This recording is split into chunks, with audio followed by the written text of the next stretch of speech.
Welcome to Hauler Talk. I am NASCAR's Mike Forde, joined as always by my co-host Amanda Ellis. Amanda, how are you? I am great. Welcome back, Forde. Thank you. And also joined by my other co-host, Nate Ryan from NASCAR.com, NBCSports.com, Associated Press. He's the king of all media these days. What's going on, Nate? I'm doing well, Forde. And contributor. You guys are the hosts. I'm the contributor here. Now, I've been part of half this show, which is fine. It sounds good without me. So let's roll. All right. So a lot of topics to cover from Darlington. Every time we leave a race weekend, we kind of think about, oh, man, what was the big controversy of the weekend? I don't know if there really was much controversy, but plenty of things to talk about regardless. And one of the first things I wanted to really discuss very briefly, though, it was such a maybe non-topic that Nate was like, I don't even know what you're talking about. But I did see some social media traffic about the number 11's car's exit on pit road during that final pit stop, and several social media posters commenting that he had to have been speeding because he just exited so quickly, got the lead, came in third, came out first. Just for some background information, we have several sections on each pit road, depending on the length of pit road. So at Darlington, we have 14 sections, and you have to stay below 50 miles per hour in each section. Otherwise, you are going to get a penalty. So pit road speed's 45. As you probably know, we give a buffer of 5 miles per hour in each section. And if you go 5.01 over that, you will be sent to the rear or have to do a drive-through depending on the flag status. So the number 11 actually didn't even come close to going too fast. The last section, the 11 car was at 47.74. It looks like so, but every other section, it was near 49. So he had a really flawless entry and exit there. And I think that, and obviously the pit stop was brilliant as always when it comes to the 11 team and the JGR pit crews. So that's kind of where we're at on that one. Very fast pit stop. So no black helicopters there. It was legit, and we'll move on from there. So I think really kudos. Can I jump in real quick though, Forde? Yeah, on that? Course. Like one thing you said that I think is what confuses some fans is that he can't go above 50 miles an hour in those sections. He can. It's just his average has to be below 50 miles an hour, right? Yeah, it's really time good over point. distance. Time over distance. It's time over distance. It's not real-time speed penalties. And I think that's where fans get confused is they think, oh, well, he's going over 50 miles an hour. Well, he may well be going over 50 miles an hour. And Denny Hamlin, in this case, was right near a timing line, which cars often are. And depending on if you're parked in front or behind that timing line, you can go really, really fast on entry or on exit because the pit stop is included in that distance, in that time. So there's no way you can be speeding, like by the laws of physics, if you're including like a 10 or 11 second stop or whatever in the middle of that. So I think that's what's important to maybe tell fans here is that, yes, it may have looked like he was going above 50 miles an hour. Yes, he could be going above 50 miles an hour, but on average during those 14 sections, he was never going above that speed, right? Really good point. Yeah, it's not like there is a radar gun or anything like that where... there's no stopwatch. Yeah, no one's running the old stopwatch up in the race control. Exactly. So great point. There's no... Yeah, we don't have a radar gun pointed at, at every car. And if they go over the 50, as long as they average, to your point, average that. So he was in a pretty good spot and didn't get over there. And not to belabor it, but the teams have access to those sector averages, but it's not public at the moment. Is that kind of how it works? Or does NASCAR have it and shares it with the teams if the teams ask, or how does that work? That's correct. So we have this is super in the weeds, but we have something called NASCARmembers.com. There's all different sites for NASCAR. NASCAR, we have a NASCARmedia.com site for all our media members who cover the sport, and it's password protected, and you can only get in with the password. NASCAR Members is the same thing. If you have a membership to NASCAR Members, if you're a NASCAR member, you have access to this site, and the the times are posted on that each week. So all the teams do have access to this, and I think we post typically on race day. So I'm not sure if let me correct myself that he had a 47.79 on section 16. There are 16 sections in Darlington. So 47.79 was his mile per hour total leaving pit road on Sunday afternoon. And if he had been too fast on pit road, we would have been notified in race control, but it's computer generated. Yep. It immediately turns red. Yeah, it has a little box that turns red in that section that the car sped, and then we would call it out over a race control radio. All right, so that was the Denny Hamlin non-speeding penalty that allowed him to get out of the pits with the lead and win at Darlington's second consecutive race. Because Denny's been known to have some speeding penalties. I'm sure he appreciates you bringing that up, yeah. Amanda, again, being the villain of Holler Talk. Amanda Ellis, everybody. That's awesome. All right, so we talked about the ending at Darlington. Let's talk about the beginning. Interesting, there was some Wi-Fi trouble that was reported on Fox during the start of the race, and that struck my interest because with SMT data becoming so ubiquitous now, teams really could be in a competitive disadvantage if they don't have internet. And Fox was reporting that some teams, crew chiefs, were like using their phone instead of using their army of laptops on the pit box. So my questions to you guys would be like, was that rectified, and how? And is NASCAR more aggressive about solving for those kinds of connectivity problems, given that it is so important for these teams now to have access to that data? Yes, so I'm not exactly sure. I was listening to the Fox broadcast, so I was in race control, and they give us a headset so I can listen to the Fox broadcast, and if there's anything that's said that's piques my interest, I can let the folks in race control know, and we can communicate with the booth quicker. We also have a replay operator, as we've talked about, that is in constant communication with the broadcast booth to let them know when we're going back green, when we're opening pit road, things like that.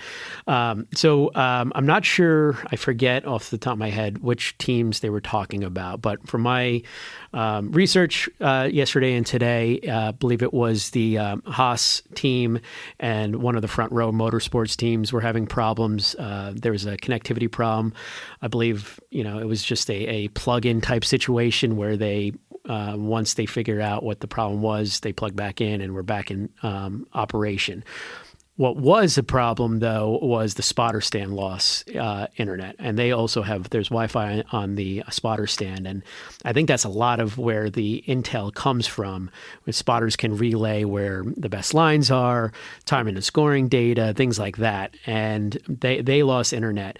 And the reason for that, I'm told, is that there was so many devices on the network it just kind of suffocated the network. And looking at it, and we're going to come up with a little bit more of a solve in the future, it seemed like there were devices that should not have been on it.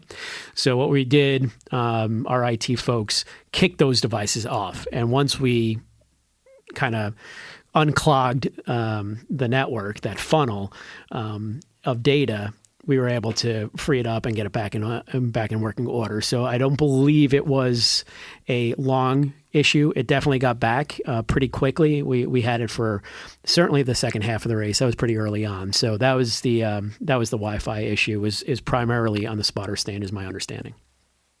Okay.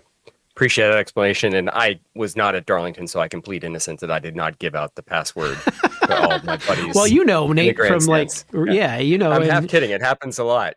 I was not streaming the March Madness pregame at Darlington or anything like that. Brett Griffin was back in the spotter stand, so he may have been watching. I think the Gamecocks Women's Championship they might have been playing. I don't know, it was the Final Four. So I know he's a big USC fan. Shout out to Brett. Not a great ending for the Gamecocks, unfortunately. But you mentioned, though, no controversies really in this race forward, except maybe you could argue, aside from the Denny Hamlin non-speeding penalty, there were some conspiracy theorists out on social media with the last caution, which of course involved Kyle Larson spinning after contact from Bubba Wallace. Inside the Race podcast with Steve Letarte and Todd Gordon dissected this in detail. That they showed that and I think Mama Smith also noted this as well, that Bubba Wallace was trying to slow down. You could hear it on the engine noise. You could see it on the in-car cameras that it was an unintentional incident on Bubba Wallace's part. And I think like the metrics showed that as well. But my question would be, of course, anytime you have a caution like this where Bubba Wallace spun Larson and the caution comes out right as Tyler Reddick is being passed by Ryan Blaney. Tyler Reddick, of course, being Bubba Wallace's teammate. So in a way, you could argue this caution benefited Tyler Reddick, who was right in front of Bubba Wallace and Kyle Larson as he was being passed by Blaney. So the question would be, for Amanda, what does NASCAR do in these sorts of situations? Do you guys review to make sure that everything was on the up and up? Is that something you do in the moment? Do you do it later? Do you do that with every kind of caution involving this type of situation?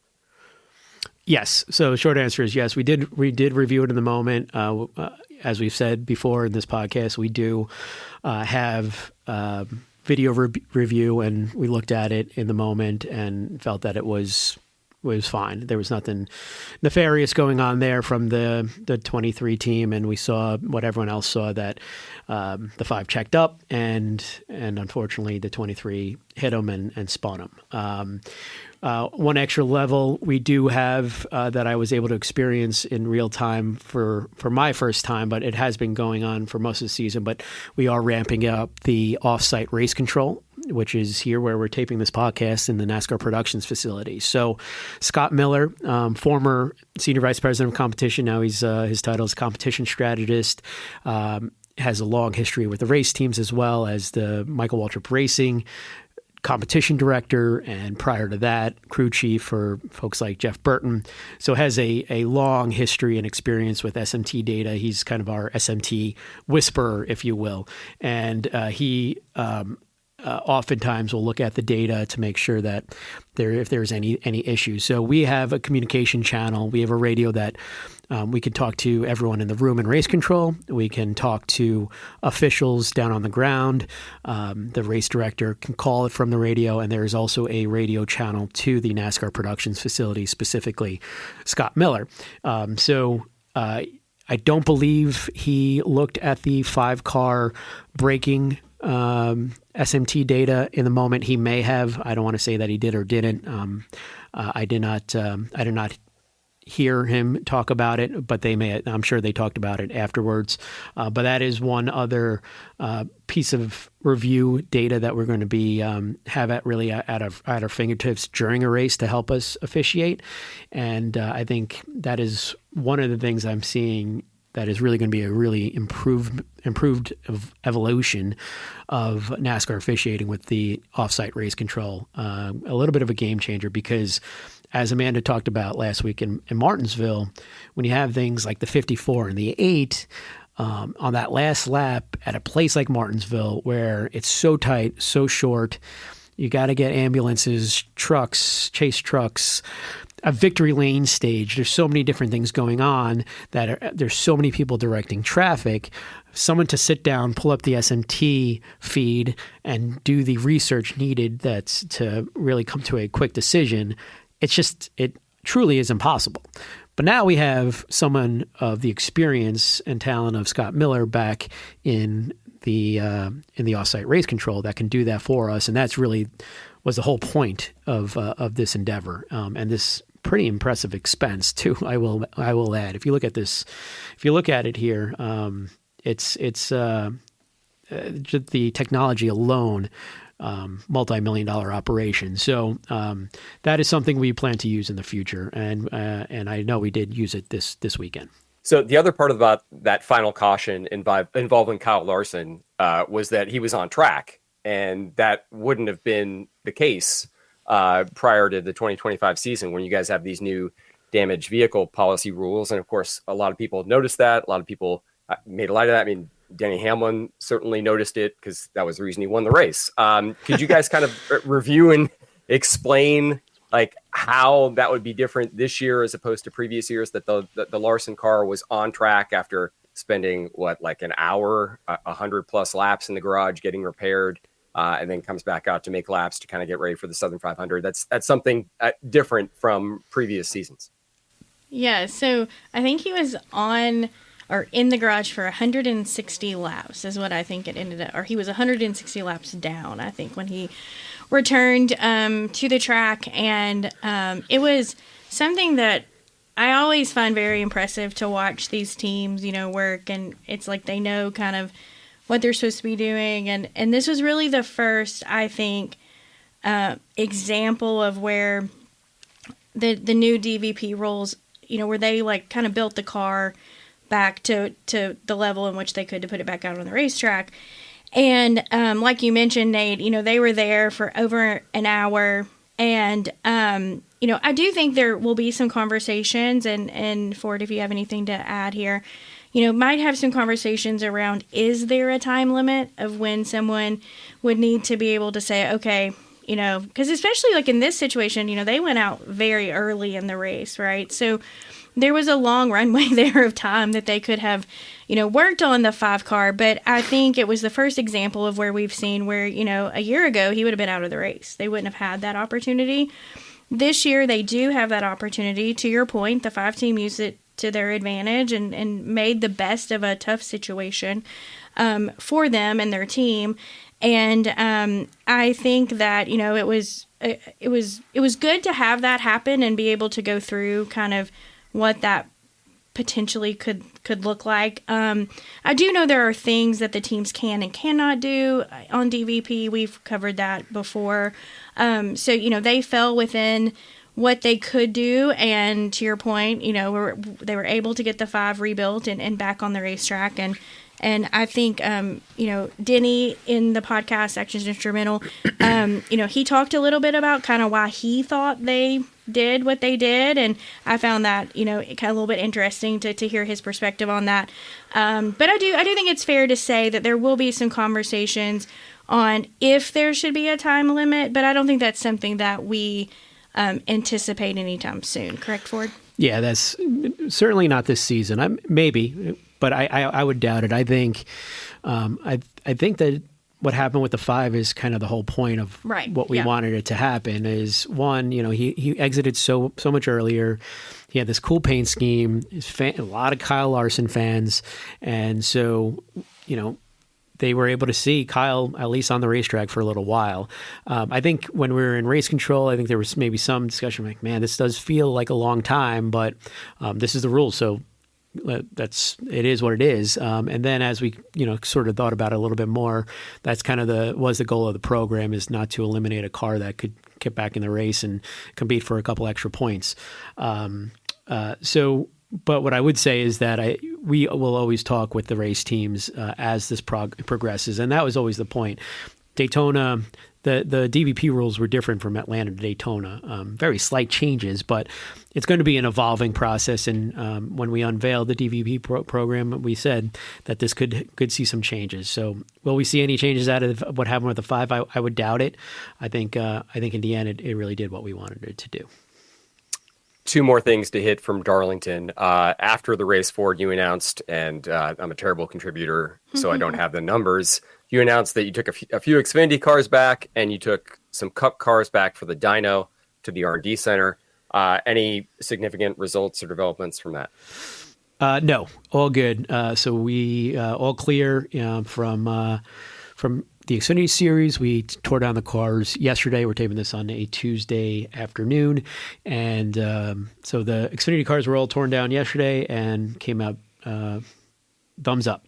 And then the dyno, just another example of just getting data. We took engines back after Daytona, after Las Vegas, and now again after Darlington.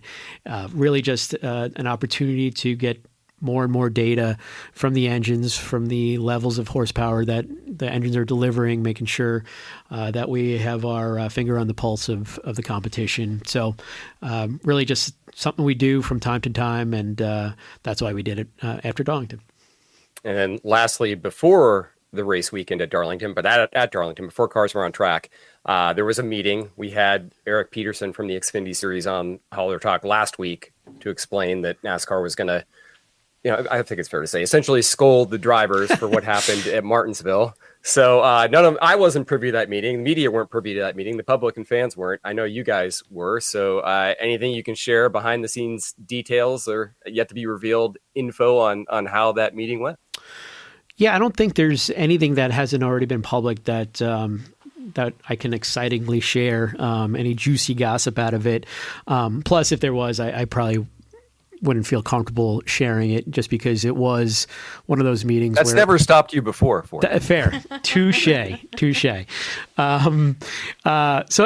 what the hell? Maybe I will say something. The meeting, 8:00 in the morning on Saturday morning, it was in the driver meeting tent.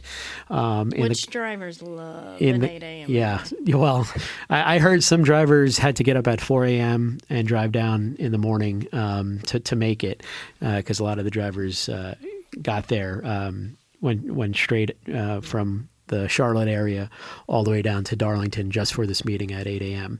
And John Probst opened the meeting with some words, then kicked it over to Elton Sawyer, who kicked it over to Eric Peterson. And, one of Eric's message, he did the same thing he did with us in the podcast last week. Is like, hey, let me just throw some stats at you. The first green flag run was 53 laps. After that, here's where it was: 8, 20, 4, 2, 4, 1, 1, 2, 1.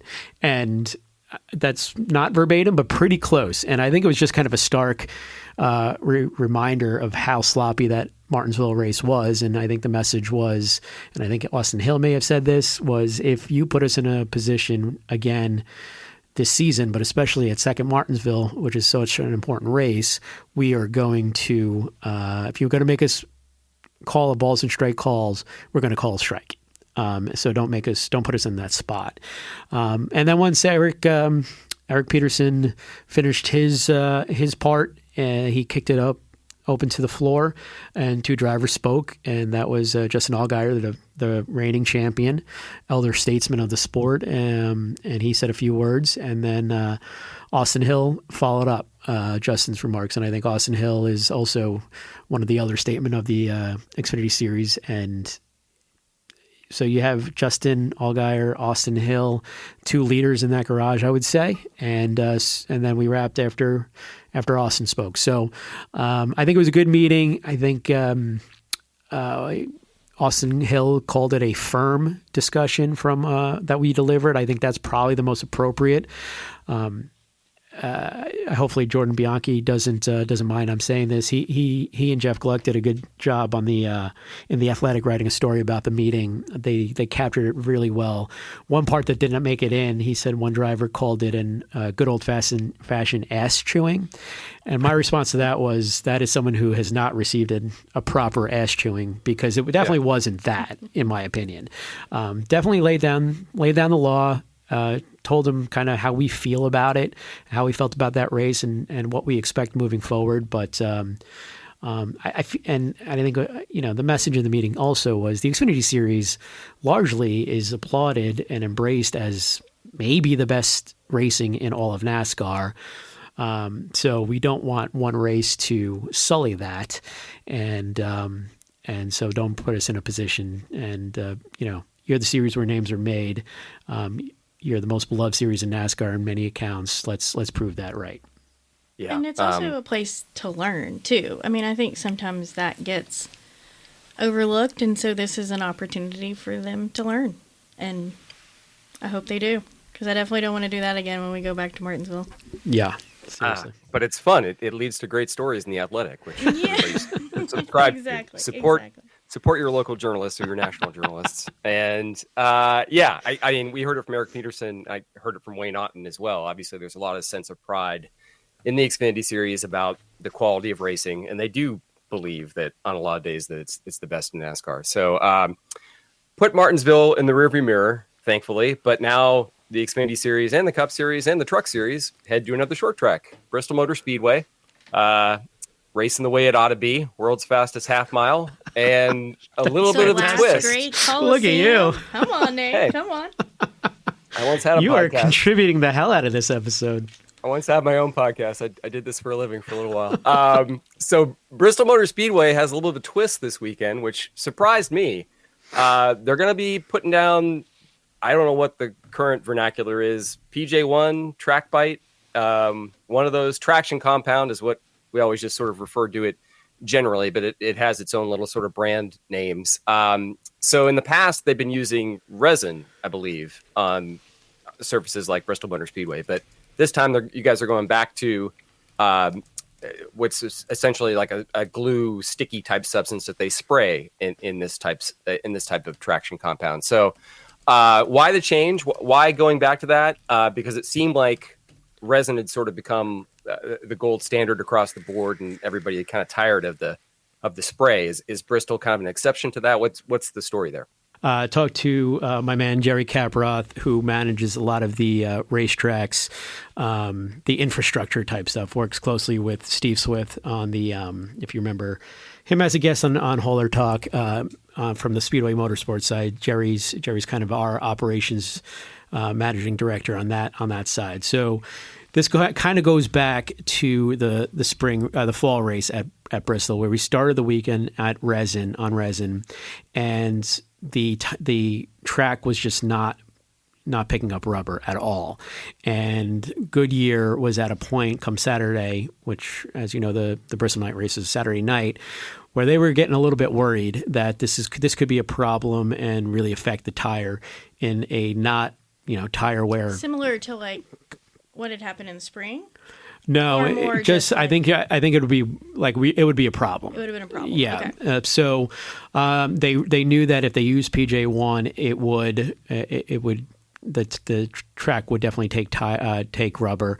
And it's the sticky substance. Yeah. Just so for fans that are listening. So PJ1 is a company, and so it's PJ1 Trackbite, which is what is used this weekend, and then there's PGA.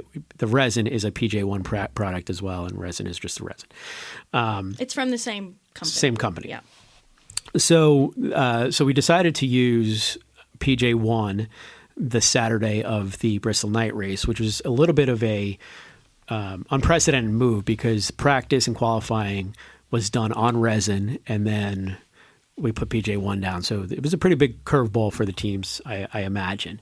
But we did. I remember we were even a little we shocked. We did. We talked to the garage and said, hey, here's what we're looking at. So that's why we did it. So that is the reason, Nate, why we are doing it again this weekend, because of how little the track took rubber. And it seems to be only a Bristol issue with the speeds, the banking, the concrete, those things in concert. We've noticed that the PJ1 works a little bit better. And so but it's not just one or the other, because if you look at Nashville is a concrete track, but we do use resin there. And the only other track where we do any kind of product is Charlotte, where we use resin. And I think it's an important distinction, because I did do a little bit of research, and I believe it's been almost 4 years since PJ1 Trackbite. Again, as Amanda said, this is the stuff you spray down, makes the surface sticky. I think it was like New Hampshire 2021 that I found was the last time that you guys used it. And the reason it wasn't being used anymore was, candidly, drivers, Brad Keselowski in particular, were outspoken about we don't really like the PJ1 Trackbite as much as we like the resin.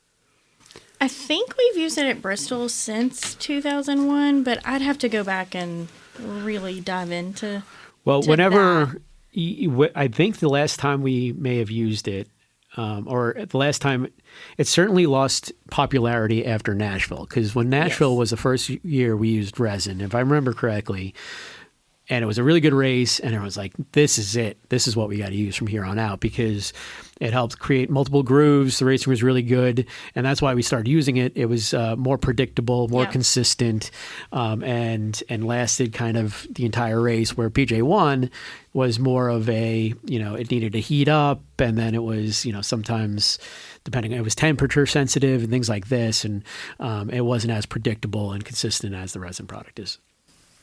Yeah, and I will add to last fall when we were referencing when we made the switch to go to PJ1 on Sunday, that was a very full weekend from a track perspective. When we look at on-track activity, we had ARCA, we had, the NASCAR Cross and Truck Series, we had the Xfinity Series, and then we were going to have, obviously the Cup Series on Saturday. So I think there was also an element there, too, that came into play on how much track activity we had on the resin. Yeah. And ultimately led to teams being supportive of adding the PJ1 for Saturday. All right, so there's the backstory of why PJ1 Trackbite will be back at Bristol Motor Speedway. And certainly was an interesting race a year ago with tire wear. And hopefully we will have a similar amount of intrigue and drama. I don't think drivers necessarily want tires that only last 35 laps per run, but hey, who knows what we'll get. And hopefully the traction compound will engender as many lead changes as there were last year. I think there were a track record 54 lead changes in that race a year ago at Bristol. So yeah. We'll see if the PJ1 can deliver. We'll Amanda. see. Yeah, to your point, Nate, I was at that race a year ago in Bristol. It's one I'll remember for quite some time.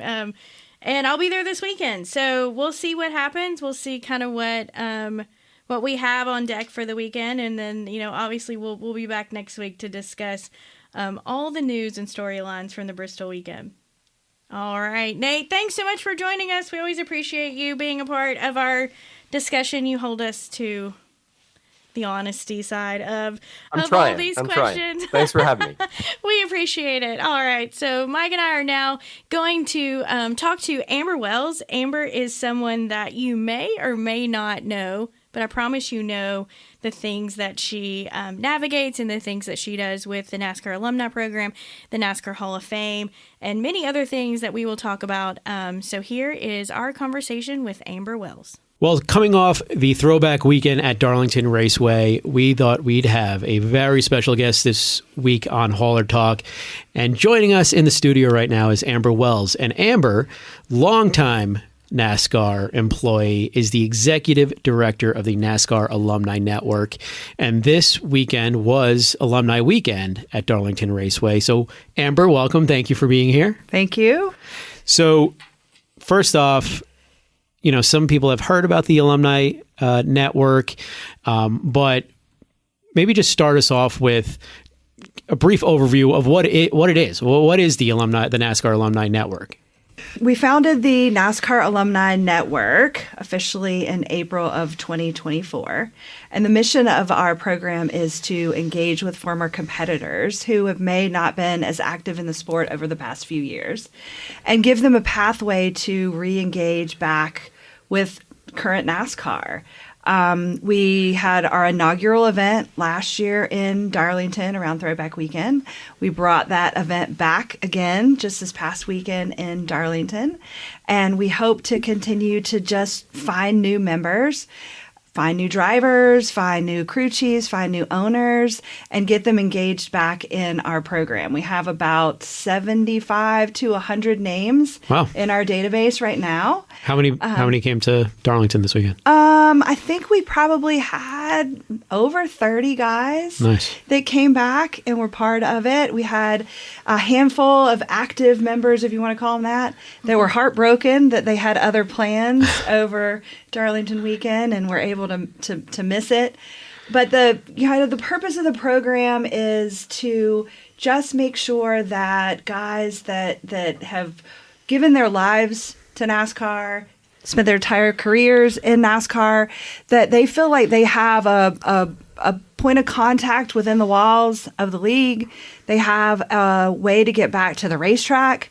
As we were going through this process and trying to track down contact information for people, the feedback that they got was, well, I don't even know who to NASCAR to call anymore, because they've continued to evolve in their careers as they stepped out of the race car, out of the garage. And we just wanted to give them a way to get back connected with the sport. So that's kind of the premise of it. Our second event that we had in person was in Darlington, and the feedback so far has been great. Well, I had a chance to sneak into the alumni tent on Saturday, and first of all, it was beautiful inside. Thank you, Wasserman. You guys had set up a really nice just place for them to hang out and watch the races, get some snacks. maybe mingle among the people that were there. And one of my favorite things was really just sitting back and watching them all talk to one another. And so you would see them kind of go off. Sometimes it'd be 2 former drivers here, or they might be sitting at a big table where there were, excuse me, lots of representatives from the sport. But it was really neat to see them all catching up with each other, because if you think about it, depending on when they raced or what year or season or era that would have been in our sport, they were with them week in, week out. I mean, if it's like, not necessarily that it's like today, but if it was like today, there's 38 weekends that they are racing. They're seeing everyone each and every weekend. And then all of a sudden, when your career ends, you don't see everybody anymore. And you could see them naturally. It was like catching up with their old friend, And, yeah, it becomes their family. Yeah, and it's like a family reunion. I think that's a great way to describe like what it feels like in that space. Yeah. Well, and as we were kind of walking around and embracing what was happening, there was a table of guys sitting together, and it was Robin Pemberton, Gary Nelson, Jeff Hammond, Todd Parrott. And they were like kidding around about whether they would do 2 tires or 4 tires on some of these pit stops that they have right now. And I was thinking about like the fact that there's no other probably not another opportunity during the year, during the season, or probably in the past 10 years where you would have had that group of guys together in one room where they did not have any other obligations. They were purely there for fun and for fellowship and to spend time together.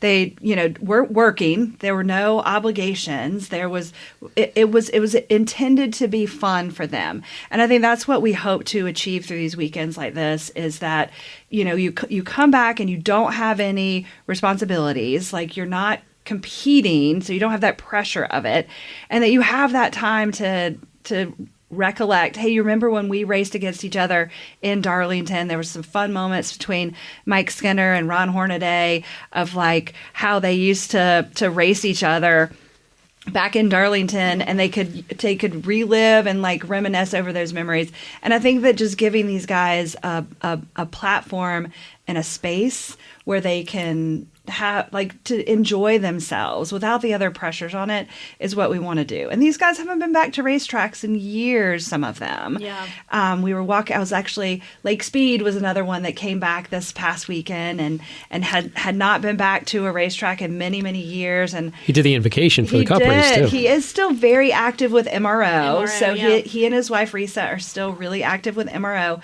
But to actually be back at a racetrack, he said, and his wife said as well, they were intimidated. They didn't know what to expect. I mean, parking is stressful. Getting into the infield is stressful.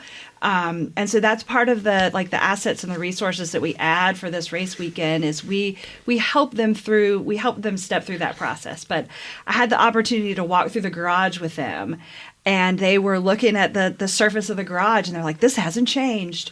I remember when you were backing your car out and you almost ran over so-and-so's foot. I mean, they still remember those, and they tie them to the track that we're at. And it's just fun for kind of us to hear those memories, because that's stuff that we just wouldn't get the opportunity to do. Yeah, and I love that story, and you told another story that I want you to retell is, and kind of the importance of Throwback Weekend. Obviously, the Throwback Weekend conversation was pretty popular this weekend of, has it run its course? Do we need to have it anymore? And obviously, there was comments from Chase Elliott on one side, and then comments from Brad Keselowski on that same side, and then he changed his mind later on. And so I think, and some of the stories that you hear, and this is one of them that Amber's going to tell, is really illustrates why it's so important. And it's really about connecting the present day NASCAR with the past, and also it's for the fans. And Amber is so good at her job because she is the connector of current NASCAR to past NASCAR. And if you haven't seen Rusty Wallace's live opening of like every package that Amber sends him in the alumni program. Oh, really? It's Kenny Wallace. Kenny Wallace. Sorry, I think I said Rusty. Kenny, if you have not seen those, please go to X/ formerly of Twitter, and watch his live openings of like the boxes she sends them. It's so funny. and also just genuine excitement. Like they really love the program, and they love Amber. Everyone loves Amber. Everybody If there's one thing you need to know, they love. Yeah, she is. She's their link, but the Ray Fox story, and she, so Amber also has, not only, if the competitor's deceased, or she also has all the connections to the family members for all the Hall of Famers, a lot of the old competitors, and so Ray Fox obviously in the Hall of Fame. So there was a throwback to one of Ray Fox's schemes. So Ray Fox was a mechanic and a team owner back in the 1950s. He has been a nominee to the NASCAR Hall of Fame, so we have a relationship with some of his family members. And Todd Gilliland did a throwback paint scheme to Ray. Ray's family has, I think, 4 generations that are still working in NASCAR. And I got a phone call from Ray Fox's daughter. Her name is Jerry. And she had heard about the throwback paint scheme. She'd seen some images of it on an unveil. And she said, Amber, I have to get to Darlington to see this paint scheme. I feel like my dad is alive again. And she was just so emotional about being there in person. They live in Florida. Her grandson was going to drive her up to Darlington. You said she's 80 something. So right? I think she's like 80 something years old. I'm not exactly sure, but she was just so precious about how emotional she was about being able to see. So I'm gonna have to reach out to her because I didn't hear from her afterwards. So I don't know I don't know how the outcome was of seeing the paint scheme, but we were able to get them credentials, and they were on their way up from Florida. So I think that's just those moments that sometimes maybe get missed on the importance of these paint schemes, is that it's so much more than just the actual race team and the current driver of that car. And I think that there's a lot of times that the fans become super engaged in the throwback scheme, but this is impacting extended families of these people that we're paying tribute to, whether it be the former driver, owner, crew chief, mechanic, a sponsor, or whatever. There are these connections that we may not hear about until later, or in my instance, get the opportunity to hear how just emotionally charged they were to be a part of it. It was super special. So, Jerry, I hope you made it. Well, and I also think, and we can dive a little bit into that, Throwback Weekend is actually more than just a paint scheme, right? We kind of talked about the alumni element to it, but there's several other things that take place during the weekend. But I also think that one of the things I kind of just made note of is where you might have heard, or you might have seen Chase Elliott's comments. I think Bubba Wallace had some comments. There were some other drivers. I definitely don't want to single those two out as the only 2 drivers who maybe had some specific comments about the weekend. But you also heard comments from Joey Logano, and you mentioned Brad Keselowski kind of changing his mind during the weekend. And, I also think when you look at where Brad and Joey are in their career and where Chase and Bubba are in their career, Brad and Joey are getting to a point where they're starting to really recognize, like, not implying like, oh, they're near the end of their career, but more of like, man, when I am no longer in this car, like what will my relationship be like with this sport? Obviously, Brad's an owner. Joey just won a championship last weekend that's interesting. Last year. Kevin Harvick, same thing. He was saying that. Like, really I don't want to imply like they're hanging up the hat or anything, but what I mean by that is I think as they get older and they start to experience more and more years in the sport, I think they do get to a point where they start to recognize like the importance of the history, where I don't know that you always realize that when you're younger and you still you still just look at a calendar and you're like, I've got a lot of races ahead of me kind of thing. And the timeline of the history evolves, right? Because so Denny Hamlin won this weekend in a Carl Edwards throwback. Yeah. Like Carl has... With Carl at the track. With Carl at the track. I mean, so I think that the timeline of that, what is considered legends in history and throwback, evolves. So I do think that it is a lot more than just just a paint scheme for what the throwback weekend could be, and honoring more so than, and activating more so than just the paint scheme on the car. And a big shout out to Darlington, the staff at Darlington Raceway, and also just, our fan experience team at NASCAR. I actually went to the race this weekend. I was not on staff, but I did go to the race and was able to hang out, and I took my little guy, and the fan zone was so fun to be a part of. There was so much going on. There were Q&As, autograph sessions. I mean, I'll own that I don't get the opportunity to always go out to the fan zone, but that schedule was packed with a lot of alumni guys. A lot of alumni guys. And I mean, I thought to myself, like, how cool would it be to get an autograph from Mike Skinner and Ron Hornaday? Like, I would just want to stand in line to hear those two, talk and cut up, because when I started in sport, I started in the Truck Series, so those were the guys that were racing at the time. And so I just think it's so much more than maybe just the driver unveiling a paint scheme or the team representing something throwback, to a specific sponsor. And I hope that we're able to find a place where all of those things can exist, still have a chance to celebrate our history, even if the paint scheme part has to be reevaluated. I hope that we can still find a place to celebrate the history, because it's if you really get up close to it, it's so much fun to see.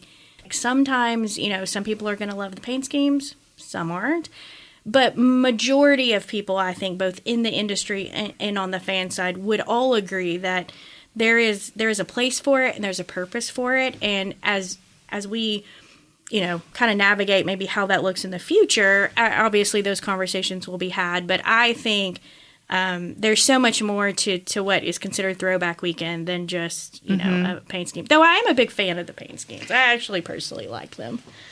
So that is part one of your job, right? Yes. And then part two is the NASCAR Hall of Fame. And a lot of things going on right now. So we just finished the nomination meeting, and then we're a little preview. It looks like in the next couple weeks here, we'll announce who the nominees for the class of 2026 are. And then we have voting day. What day is that? May 20th? 20th. Tuesday, Yeah. May 20th. Tuesday, May 20th. Okay. Anyone new on the ballot this year that we may see in the Hall of Fame next year? Are you asking me if there's like somebody that has been nominated that I don't think she can say that. is going to be a first time? Well, who's? Well, I'm not saying if he's nominated or not, but was there any new names discussed in the nomination meeting that you could talk about? Oh, I see. Okay. Let's see. I think so. You have to be retired officially out of the seat, off the pit box for 2 years to be eligible. Okay. So based on our criteria for eligibility, Kurt Busch is eligible to be nominated this year. Okay. I will not confirm or deny as to whether he was discussed in the room, because that goes against the confidentiality agreement that I signed. That's fair. Right? Fair. And I follow the confidentiality of that agreement. And Amanda was in the room. I was not, so I can talk about it all day long.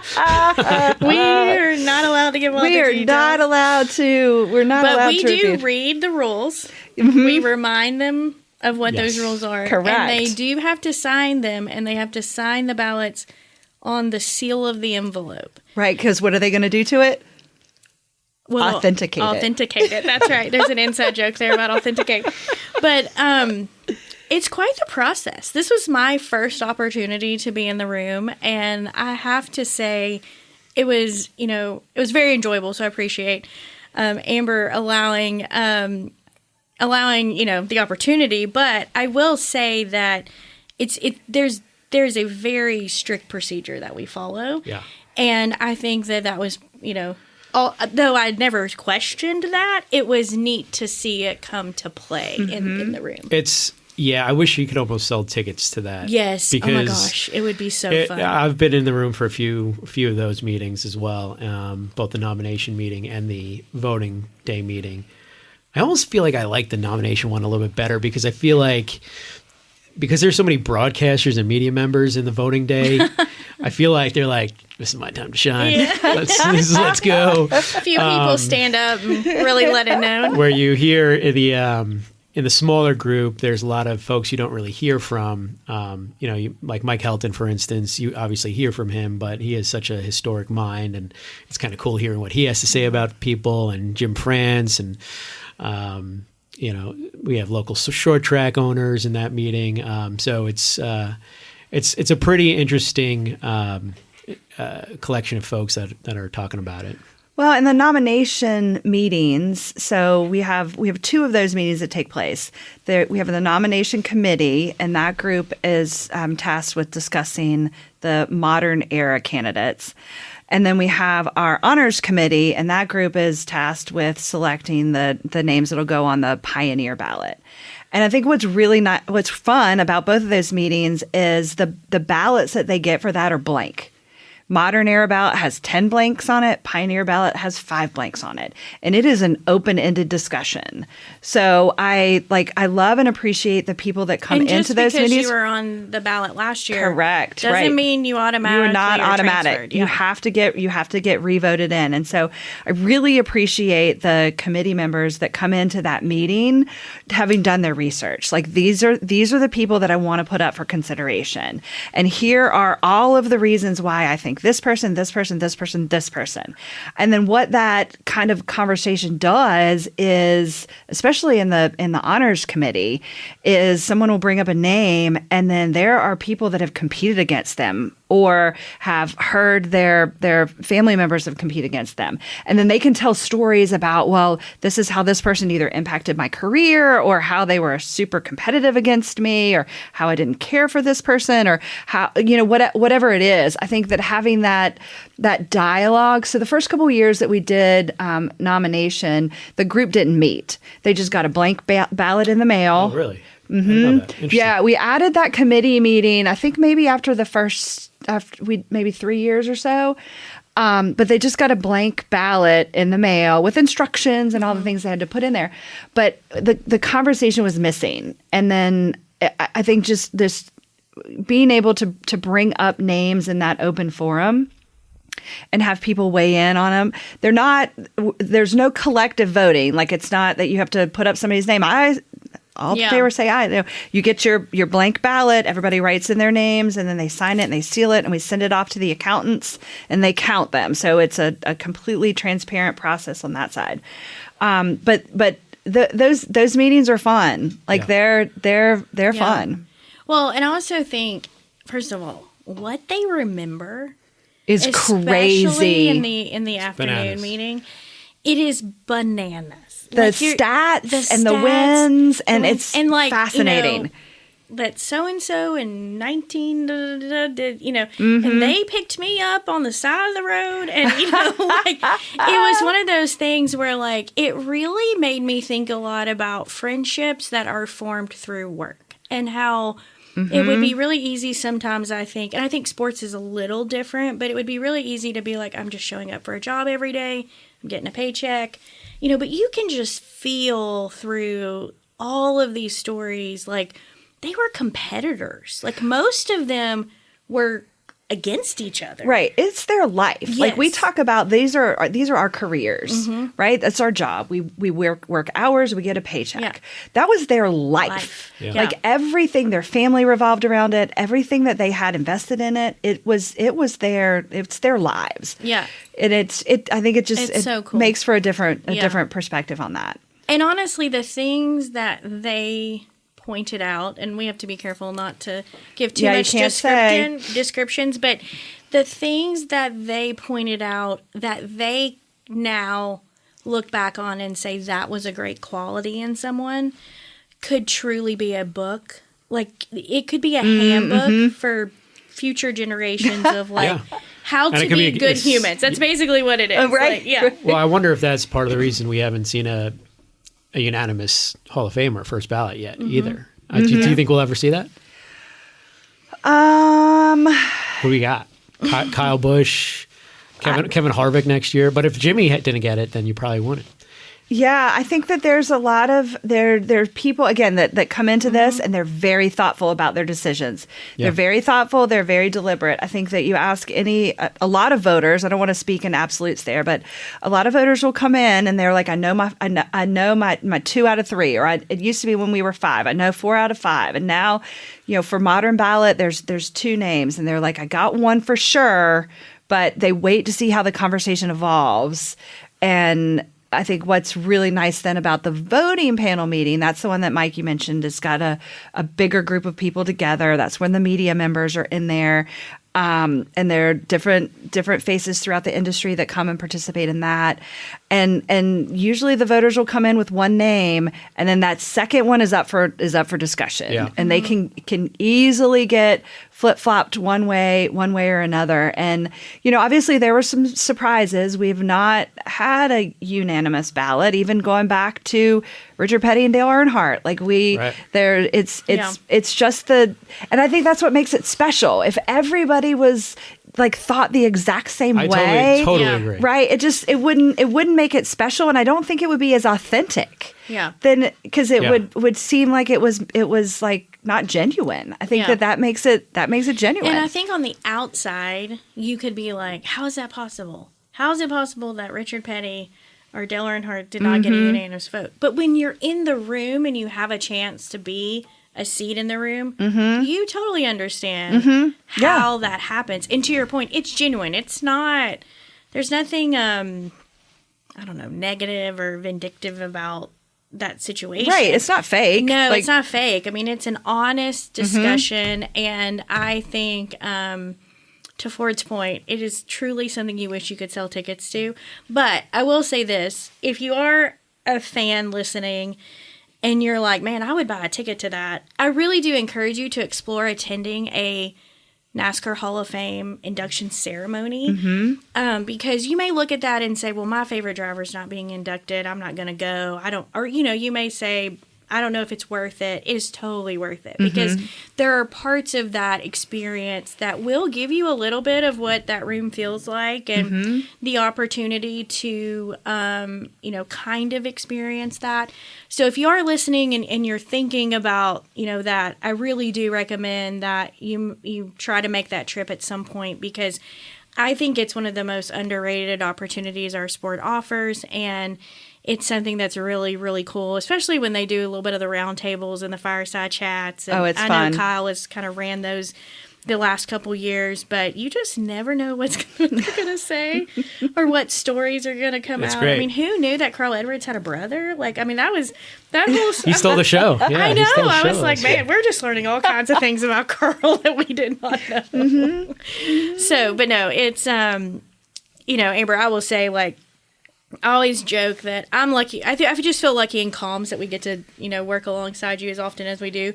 But I do think you have one of the most cool jobs in NASCAR, in that, it is dealing with the alumni now, to that extent. And it's the Hall of Fame stuff. And though it's a lot of work, we should make sure we clarify. It's a lot of work that you put in to make it what it is. But I think it's just an opportunity really on a daily basis to just know the impact of the history of our sport. Well, and I take such pride in, whether it's the working with our Hall of Famers or working with our alumni. I think that, to your point, Amanda, they have such a special place in our sport and our history. And I am just, it's an honor to be able to get to know them, to know about their lives, to know about their careers, and to be able to continue to walk with them through this process. I think that another example of that is I've gotten to be really, really close with the entire Wood family. And they're celebrating their 75th anniversary this year. And there's been several moments of I started working with them when Glenn Wood and Leonard Wood got into the Hall of Fame back in 2013, 2012, 2013.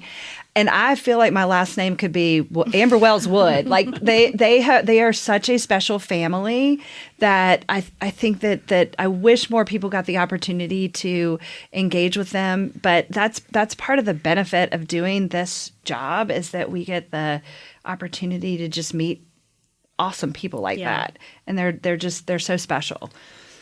So I want to close on this. It's probably not the most fun thing to relive, but a fun fact, or maybe not fun for her, fun for us to listen to. I don't know if that's a fun fact on her Interesting end. fact. Interesting fact. Yeah. Fun for us to listen to because it's so fascinating. Although I have never really had an at-length discussion with you about this. Amber was on the U.S. Airways plane that landed in the Hudson River, the Miracle on the Hudson with Sully. Why were you on that plane, I guess, first of all? Well, so it ties in nicely. I was actually in New York for a Hall of Fame meeting. No kidding. Yes. So how old was your child at this point? She was 8 months old. She was really young. Yes. So that's a part of the, I don't know how much time you got left here, but... But also, there's a great Marty Smith article throwing it back to, I think, when Marty wrote for NASCAR.com. So if you're listening and you're interested more after Amber tells us her side of the story, I highly recommend that you find Marty's article because it's very well done on the situation. That's sweet. Yeah. So our exhibit designers, Ralph Applebaum and Associates, were based in New York, and we were in the city for planning meetings on the NASCAR Hall of Fame because this would have been 2009. Getting ready for the building was being constructed. We were getting ready to start actually fabricating in the building. So I was in New York with Winston Kelly and Kevin Schleeser were up there as well. And I had to leave the meeting early to get back home because of my daughter. My husband was getting ready to travel, and we were going to cross paths with her. So I had to leave early. And went to the airport January 15th. And yeah, I was on my way home when the birds hit. Do you feel the birds hit? Do you know what happened? So this is no. So I always had a lot of quirks when I flew, but one of my quirky things that I always did is when I first started traveling for NASCAR, I read an article that said that if anything was going to happen during a flight, it was going to happen during takeoff or landing, and it would be within the first 2 minutes or the last 2 minutes. And I've found that that's pretty accurate. So I had a little ritual where I would count upon takeoff. Once I felt the wheels lift off the ground, I would count to 120 in my head. Uh-huh. And so I was counting in my head, and I was at 90 seconds when the engine exploded. No way. And I looked at the guy next to me, and I said, "You've got to be kidding me. Did that seriously just that happen?" As many times that I'd flown and traveled or whatever, nothing had ever happened in my 120-second count, and I was at night. So we were at 90 seconds. So did you see it? So I was in row 20, and I was in an aisle seat. So I was behind the wing, and I saw the fireball come out of the engine. Oh man! And I had a BlackBerry. I remember BlackBerries. Yeah. I had a BlackBerry at the time, and I texted Josh, my husband, and I was like, "My plane's on fire. I love you." Really? Yeah. But I wasn't afraid, and that's where I think that it is just You weren't afraid? No, Mike, I really feel like God just wrapped his arms around me and was like, "I'm getting ready to put you through something that you can't handle. So I am going to keep you completely oblivious to this fear." And I did not look out the window. I don't know why. Why wouldn't you look out the window again? I have no idea. I didn't, and I wasn't afraid. There are many people, other passengers' testimonies, they were like, "I saw us go over the George Washington Bridge. I knew we were headed down.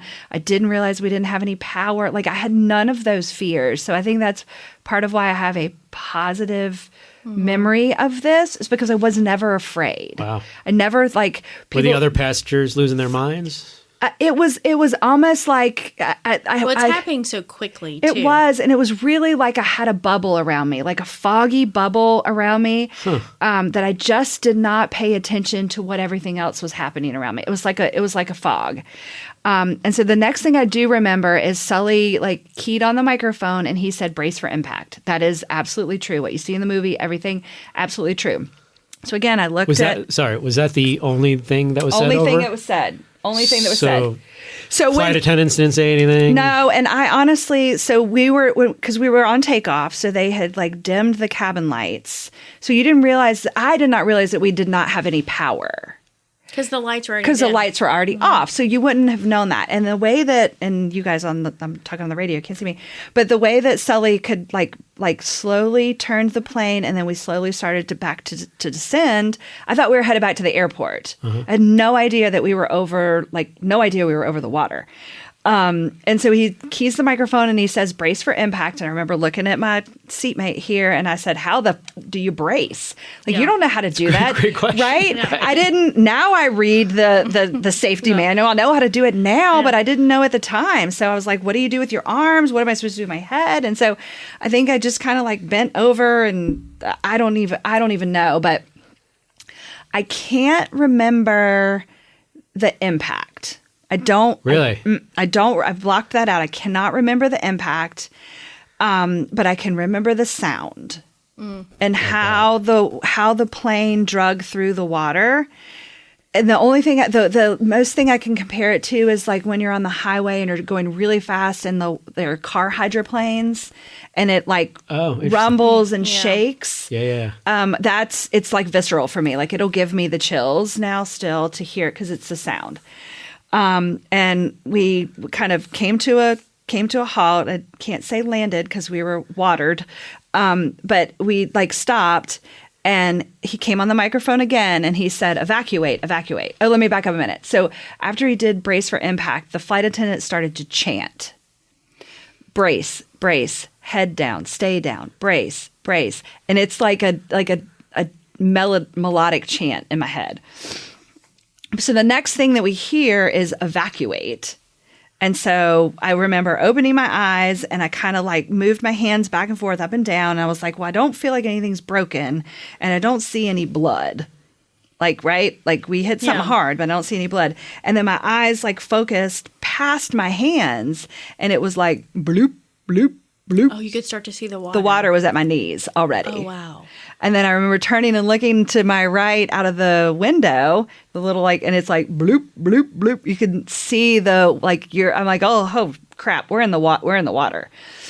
So I like took my seatbelt off and I remember trying to like push out into the aisle. And I think I told you this, why I can't sit in the aisle seat anymore, but nobody was moving. Like people weren't going. And that's when like I started to panic of like, I have to get out of here. So I took my seat cushion, and if you lift the seat cushion up, there's actually 2 straps on the bottom of it, and your arm fits through it, so you can hold your seat cushion. And I'm still to this day not proud of this, and if I had known the outcome afterwards, I would have reacted differently. But then I started climbing over people. Like I balanced on my feet on the armrests, and I climbed over the rows. I would have 100% do that. I'd be like, I'm out. But I did. I felt terrible afterwards because I did climb over some people that weren't moving. And I don't understand how they weren't moving.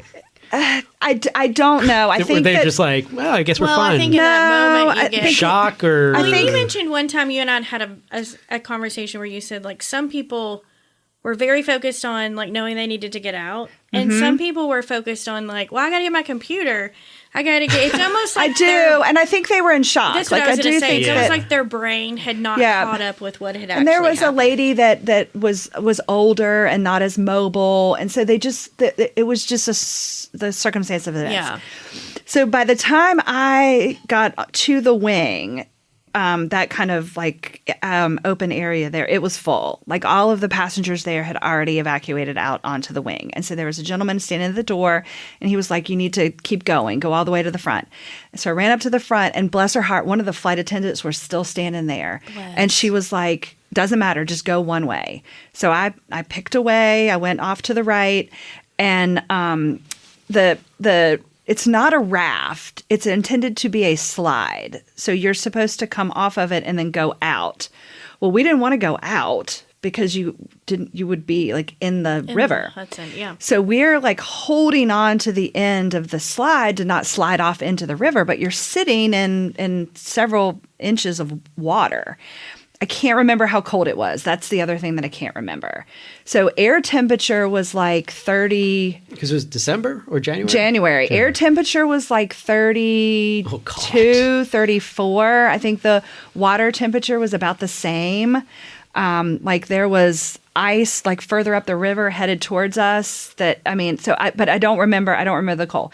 I remember the smell because the jet fuel was everywhere. Because when we hit the water, the bottom of the plane buckled and the water had rushed in and all the fuel was all over the place. And so I remember the smell. But then the ferry boats, just like where Sully was at, there's so many like perfect things that lined up that day. The way that he like perfectly got us into the water, and then where we were, there were so many like passenger ferry boats going back and forth between New York and New Jersey. There were 4 ferry boats on us within minutes. Really? And they were like here, like trying to like balance, like maneuver the boat so that they could get to the wing or get to the. So somebody detached the raft from the plane because we didn't know how fast the plane was going to sink. And they drug us like away from the ferry boat. But it was so cold that the ladder that they like had down was iced over. And there were these huge icicles, like dagger-like icicles hanging off the front of the boat. And I'm like, well, you know, I haven't like died in the crash. I haven't drowned. I haven't exploded from jet fuel. I don't want to get impaled by an icicle. That's going to be a terrible way to that'll be a terrible way to go. So it was my turn to go up, and I couldn't grab the ladder. Like my hands were just like sliding down. You couldn't get a hold of it. I couldn't get a hold of it. It was freezing. It was metal. It was whatever. And I remember making eye contact with the ferry boat guy that's helping us, and he was like, "I got you." He like hooked his hands under my armpits and slung me up onto the side of the boat where I barrel rolled like into the base of the boat. Like I'm like a fish. I was like, well, thanks. And then the minute that I stood up, there was passengers that had their cell phones out, handing them to you. Like, you need to call somebody and you need to tell them that you're okay. So the first person I called was my husband, Josh, an unknown New York number, and he answered it. He's like, I have no idea why I answered the phone that day. Yeah. And again, so did he get the text? Even know? He got the text. So no, I asked him, "Did you get my text message?" No. Why? What happened? Oh. And I said, "Well, my plane crashed." He's like, "Well, what do you mean?" I said, "I'm in a river somewhere." And so he'd been in and out of LaGuardia. He thought that we had maybe just gone off the end of the runway. I was like, no. We went up and we came back down. And he was like, "What do you mean?" And I'm like, "I can't." It was one of those like, you're like, turn on the news, and Josh. That's what he did. So he had actually been on the way to pick up Rayleigh, our daughter, to pass her off. And so anyway, so he ran back into his office. He's like, "Turn on the TV," and he's like, "Holy crap! Oh my gosh, that's Amber! Like there she is." So he doesn't know why. And again, that's all those little moments that lined up that day. Like, I don't know why he answered the phone. I don't know why I didn't look out the window. I don't know why I wasn't. Or that you don't remember how cold it was. It doesn't remember how. And I do think that was God just like saying, "Honey, I got you." Yeah. Like, I got you as part of this. But it was See, it was a fun fact. That was fun. That was fun hearing that. It was fun, and I think in the end, it's fun. I do. I think that I have such, because I wasn't afraid. I do have like, I have good memories of it, and you know, people have asked me like, "How have you changed? How's it impacted your life?" And I think that I just value so much, and I value the unknown of the opportunity that may present itself that you may just not know about. I mean, there's fellow passengers that have significantly changed their lives. They've quit their jobs, they've gotten married, they've gotten divorced, they've adopted kids, they've moved out of the country. Like, they've done everything. And I don't know that I've significantly changed my life, but I've changed perspectives. Yeah. So yeah, it was like this interesting chain of events. And I think that's, to wrap up the story, I think it's why I do value my job here at NASCAR, and I value the people around me so much, because my NASCAR family took such good care of me, because I was traveling by myself. And I remember, one of a former employee here at NASCAR stayed in the city, got to me, we got back to a hotel. Mike Helton, we mentioned him earlier, actually reached out to my husband and said, how does Amber want to get home? We have every form of transportation ready for her. We'll send the plane. If she wants to fly commercial, we got her tickets. We have a car service ready to go up there and get her if she wants to drive home. Like however she wants to get home, we are here to take care of her. And that employee showed up with just clothes because you didn't even have. I didn't have anything, and we were like, so that's again. There's more details to the story, but the Red Cross showed up so we had to wait in a ferry terminal for many, many hours to get cleared to leave, and the Red Cross showed up with their navy blue Hanes Her Way track suits for us to wear and Keds tennis shoes with no laces and. But, we were covered in jet fuel, but someone from our New York office actually went shopping for me and bought me clothes, bought me a new pair of underwear. We had literally had nothing. Right. And she didn't have to do that. It was late at night and she shows up at the hotel with her little bags and it was so sweet. It's such a great representation of NASCAR though. I think so too. It's so easy for people on the outside to have their opinions about NASCAR. Mm-hmm. I totally respect that. But man, if you've been inside the glue, experienced it firsthand. If you've experienced it firsthand, that's it. The one coworker that you don't expect to be at your door will be the one at your door with fresh clothes. Yep. And she said, she's like, what else could you do? I was like, would you spend the night with me? And NASCAR put me up in a really nice hotel. I'll probably never be able to stay in that hotel again. But it was this 2-bedroom suite. And she was like, heck yeah, I'll stay with you. That's awesome. She's like, what are we ordering on room service? I did. We ordered room service and everything. So, no, I think that it is a testament to the family nature. And I think we could tie all of the things together that we talked about today. We could from this experience where I had it personally to where we extend it to our guys that get inducted into the Hall of Fame. And I think Winston Kelly and his Hall of Fame team are an extension of that NASCAR family and how we love and care and honor our Hall of Famers to the next level of that being our NASCAR alumni. And they're just another extension of that NASCAR family, that NASCAR community that we want to love on and grow and connect and make sure that we maintain those relationships. So you can look at it. Actually, we just tied that all together really nicely. I was going to say, I was like, I think I just lost my job as a podcast host. Very well done. Very well done. That was so spontaneous, but it really is a testament to the NASCAR community and how special it is when we maintain our relationships. Well, I want to wrap with this story because it's just. I just want to wrap. If she keeps talking, we're going to get fired. So it goes to just a story of why I'm so grateful that Amber survived that day and all the things that she went through. Because when I was, I'm going to try to tell the story without crying. When I was coming back from maternity leave, my offices were switched during maternity leave. I don't recommend that, but it was a unique situation that we had at the time. So when I went out on maternity leave, I was at the time at the R&D Center. And when I went back from maternity leave, I was at the Charlotte office, which is just a big office. There's lots of floors. The parking is a little bit challenging in the city. And my first day back, I can't find parking. It's during what I like to call prime time of when Charlotte parking was, because it was really hard to find spots. Mm-hmm.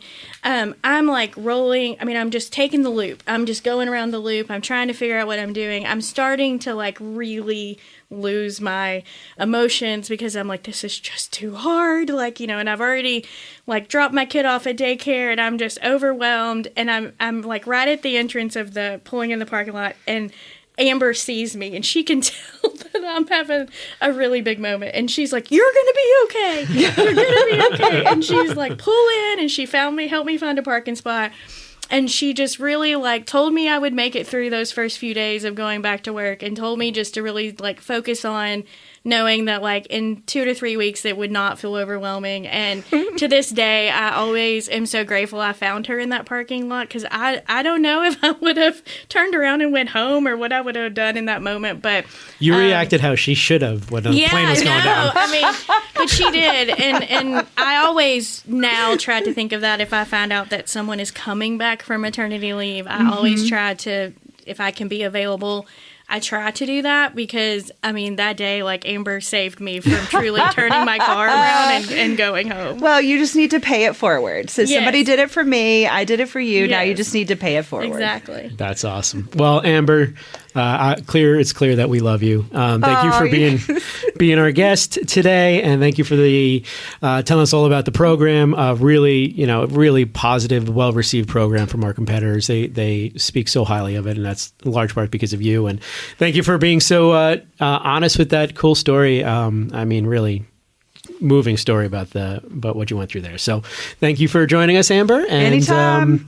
Hopefully we'll have you back sooner than later. I'd love it. Thanks, y'all. All right, everyone. Thank you so much for listening. As always, please feel free to rate and subscribe to the podcast. As we often say, we would love to continue to answer questions from fans. So if you're listening, feel free to send us questions on X, as we always say, Forde, Mforde, for Amanda M. Ellis. And as often, Nate hangs out on Facebook. So please feel free to send him questions as well on his reporter page on Facebook. And we thank you guys every week for tuning in, and we look forward to talking with you again soon. We'll see you next week.